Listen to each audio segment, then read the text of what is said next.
As-tu remarqué que ce ne sont pas les années qui affaiblissent les jambes, mais les peurs que l'on accumule sans les traverser? Ce ne sont pas les muscles qui cèdent en premier, mais l'équilibre, celui du corps, oui, mais surtout celui de l'esprit. Dans le silence des monastères, les moines ne courent pas après la jeunesse. Ils cultivent autre chose, une force paisible, enracinée dans le sol comme dans l'instant, une stabilité intérieure qui se reflète jusque dans leur manière de marcher, de s'asseoir, de se relever. Ce n'est pas un secret, mais dans le monde moderne, on l'a oublié. Le corps est le temple, et chaque mouvement peut devenir une prière. Aujourd'hui, je vais te transmettre 3 mouvements bouddhistes. Ils sont simples, mais en vérité, ils parlent à une dimension plus profonde que les jambes.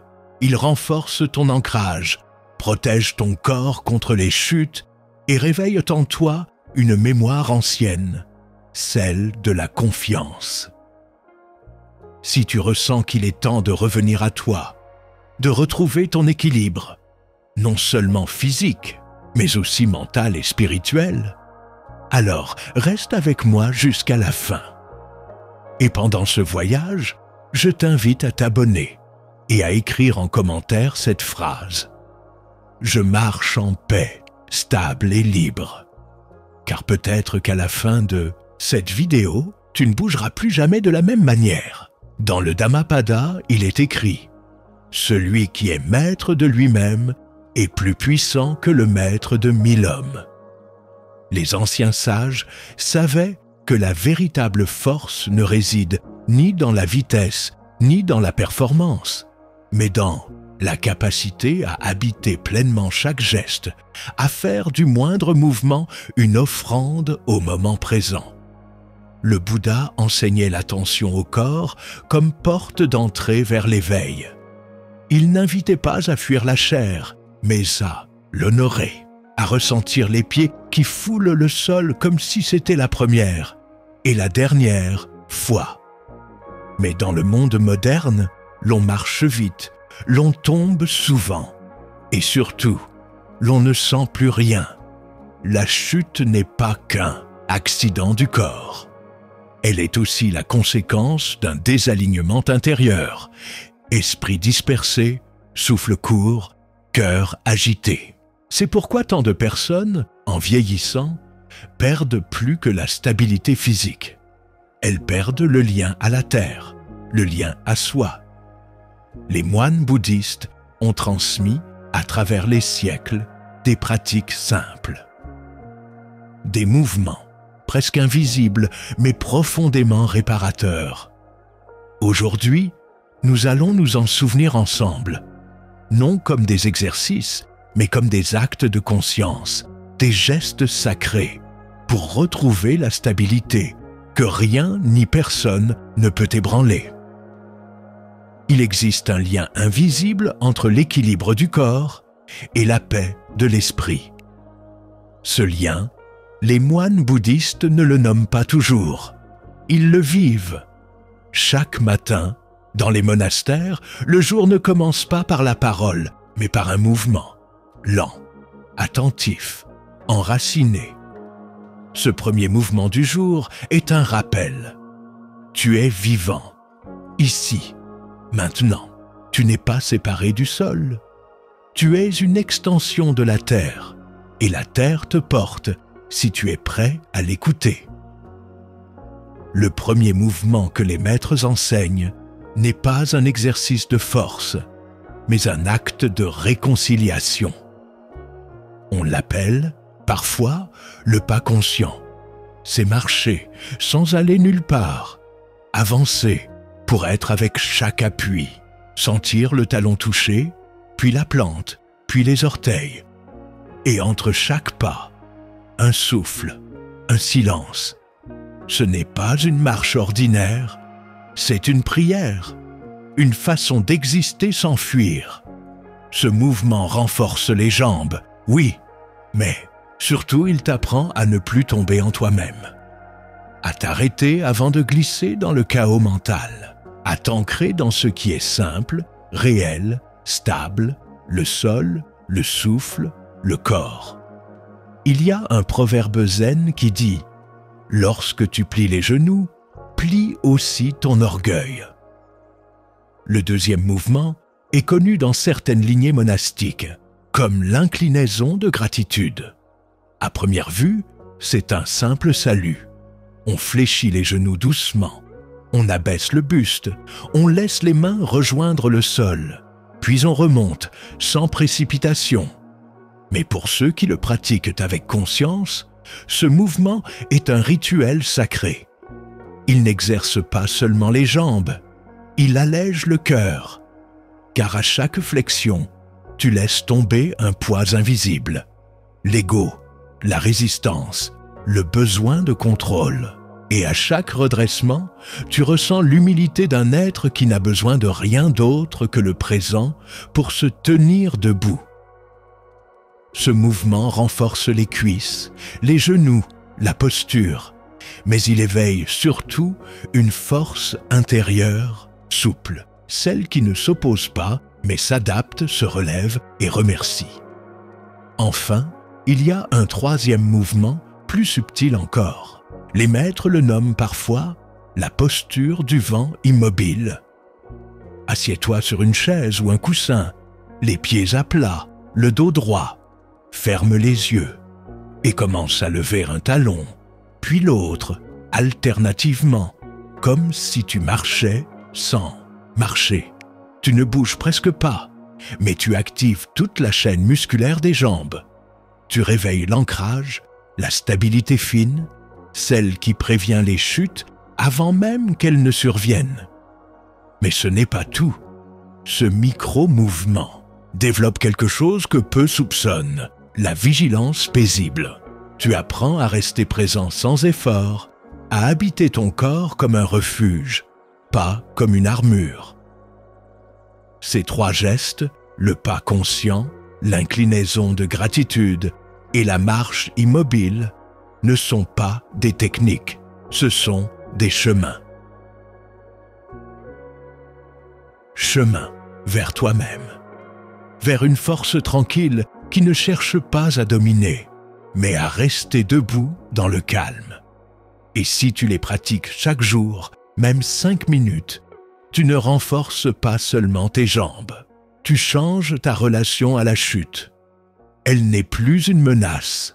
Elle devient un message, un rappel, un appel à revenir à ton centre. Pourquoi a-t-on si peur de tomber?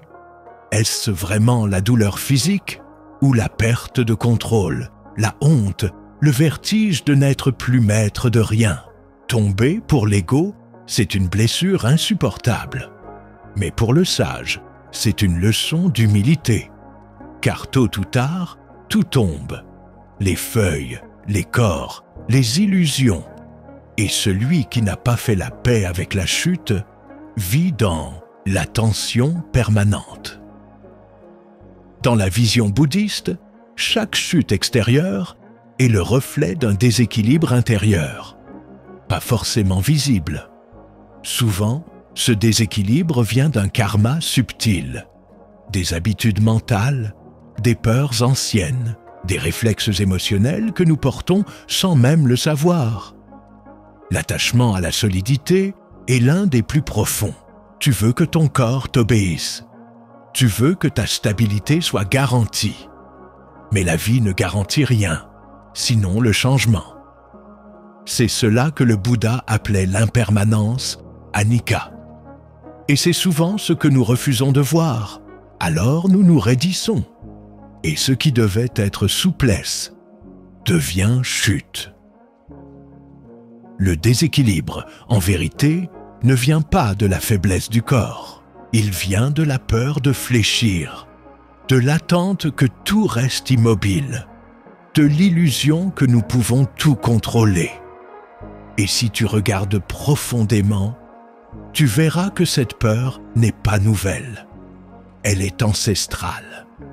Elle habite les êtres humains depuis qu'ils ont quitté l'enfance, depuis qu'ils ont cru qu'être fort signifiait ne jamais tomber. Mais le Bouddha, lui, a enseigné autre chose. La véritable force, c'est celle qui accepte la chute et se relève sans drame. As-tu déjà remarqué que, parfois, ce n'est pas le sol qui tremble, mais ton esprit qui vacille? Tu es debout et pourtant, tu sens une instabilité, un flottement, comme si quelque chose à l'intérieur n'était plus relié. Ce trouble, dans la voie bouddhiste, n'est pas une défaillance. C'est un appel du réel. Il te dit, tu t'appuies sur ce qui n'est pas solide. Tu crois être en sécurité dans ton image, ton passé, tes certitudes, mais tout cela est vide. Vide, non pas comme un manque, mais comme un espace infini où naît la liberté. Le Bouddha parlait de la vacuité, shunyata, comme d'un feu doux qui consume les illusions sans brûler l'essentiel. Lorsque tu t'ouvres à la vacuité, tu n'as plus besoin de tenir. Tu n'as plus peur de tomber, car tu comprends que rien ne peut tomber puisque rien n'est figé. Ce n'est pas facile à entendre, car l'ego résiste. Il veut des garanties. Il veut un sol ferme, des jambes fortes, des réponses nettes. Mais la voie spirituelle est un paradoxe. Plus tu acceptes de ne rien posséder, plus tu deviens stable. Plus tu laisses passer, plus tu tiens debout. Alors tu vois, ce que ces mouvements réveillent, ce n'est pas seulement la circulation sanguine, c'est une vérité oubliée. Tu chias est déjà entier. Tu n'as pas besoin d'être parfait pour être stable. Tu n'as pas besoin d'avoir confiance pour avancer. C'est en avançant, pas à pas, en pleine présence, que la confiance renaît, même si tes jambes tremblent, même si ton esprit doute. Le silence reste, le souffle t'attend, et la terre, elle, ne t'a jamais lâché. Tu n'as besoin d'aucun équipement, juste d'un endroit tranquille, un sol stable et quelques minutes de sincérité. Rituel 1. Le pas en conscience. Debout, pieds écartés à la largeur du bassin, laisse ton regard se déposer quelque part devant toi, sans le fixer. Commence par soulever un pied lentement. Ressens le poids de la jambe, l'effort du muscle. Déplace-le d'un pas, un seul, puis pose-le. Du talon jusqu'aux orteils. Puis recommence avec l'autre pied. À chaque pas, inspire profondément. À chaque pose de pied, expire doucement. Fais 5 à 10 pas ainsi, puis reviens à ton point de départ, comme si tu ramenais ton esprit à la maison. Ce rituel réveille la stabilité, mais surtout, il reprogramme l'attention. Tu redeviens l'habitant de ton corps. Rituel 2. L'inclinaison de gratitude debout, ou assis si besoin. Joins les paumes devant la poitrine. Sur une inspiration, lève légèrement les bras. Sur l'expiration, incline-toi en avant. Pas pour te soumettre, mais pour honorer le moment présent. Laisse tes genoux plier un peu, pas trop, juste assez pour sentir leur souplesse. Puis, redresse-toi comme un arbre qui revient au ciel. Répète 3 fois, en silence, en prononçant intérieurement. Merci à ce corps. Merci à la terre. Cet exercice renforce les jambes, mais surtout, il dissout l'orgueil qui empêche de fléchir. Rituel 3. La marche invisible, assieds-toi, le dos droit, les pieds bien ancrés, ferme les yeux. Et en silence, commence à lever un talon, très légèrement. Puis, repose-le et lève l'autre. Continue ainsi pendant 1 à 2 minutes, sans tension, sans précipitation. Ce mouvement active les muscles profonds, mais surtout, il t'apprend la présence dans l'invisible. Le corps agit et l'esprit reste immobile. Tu cultives ainsi la vigilance tranquille, celle qui prévient les chutes, non pas par force, mais par conscience. Respiration complémentaire, le souffle en racine, debout ou assis. Place tes mains sur le bas-ventre. Inspire par le nez, lentement, et imagine que l'air descend jusqu'aux plantes de tes pieds.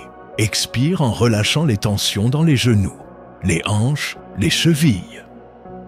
Fais 5 cycles en visualisant à chaque fois que tu deviens un arbre, profondément enraciné dans la terre. Conseil de mise en pratique. Ne cherche pas à bien faire, cherche à ressentir. Pratique un de ces rituels chaque matin, même 2 minutes. Accepte les jours de doute, de paresse, de peur.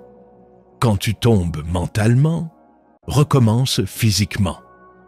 Car ces gestes sont plus que du mouvement. Ils sont une mémoire retrouvée, une sagesse du corps, une manière de dire à la vie « Je suis encore là, présent, debout ». Tu n'as peut-être fait que 3 mouvements aujourd'hui, peut-être même en pensée, sans bouger le corps. Mais en réalité, tu as avancé vers toi, vers cette part oubliée de toi qui sait comment se tenir debout, sans peur, sans tension, sans fuite. Car le véritable équilibre ne se trouve pas dans les jambes. Il se trouve dans le regard que tu poses sur le monde, dans la manière dont tu habites le présent, et plus encore dans l'acceptation que tout puisse vaciller, sans que rien en toi ne s'effondre. Les moines, dans leur silence, n'ont jamais cherché à vaincre la chute. Ils l'ont accueillie comme une enseignante. Chaque fois qu'ils tombent, ils reviennent au souffle. Ils se relèvent. Et cela devient une prière. Toi aussi, tu peux transformer chaque geste du quotidien en un acte de conscience sacré. Te lever, t'asseoir, marcher, saluer, respirer. Rien n'est banal. Tout peut devenir éveil. Alors je te laisse avec une question. Et si ton corps était ton premier maître spirituel? Pas un maître autoritaire, mais un guide discret qui t'invite à ralentir, à ressentir, à t'ancrer. Écoute-le, marche avec lui, plie les genoux de ton orgueil et redresse-toi dans la paix. Si ce message a résonné en toi, je t'invite à t'abonner, à partager cette vidéo avec douceur et à commenter cette simple phrase « Je suis stable, même dans le mouvement ». Car tu l'es, tu l'as toujours été. Il fallait juste t'en souvenir. Namasté.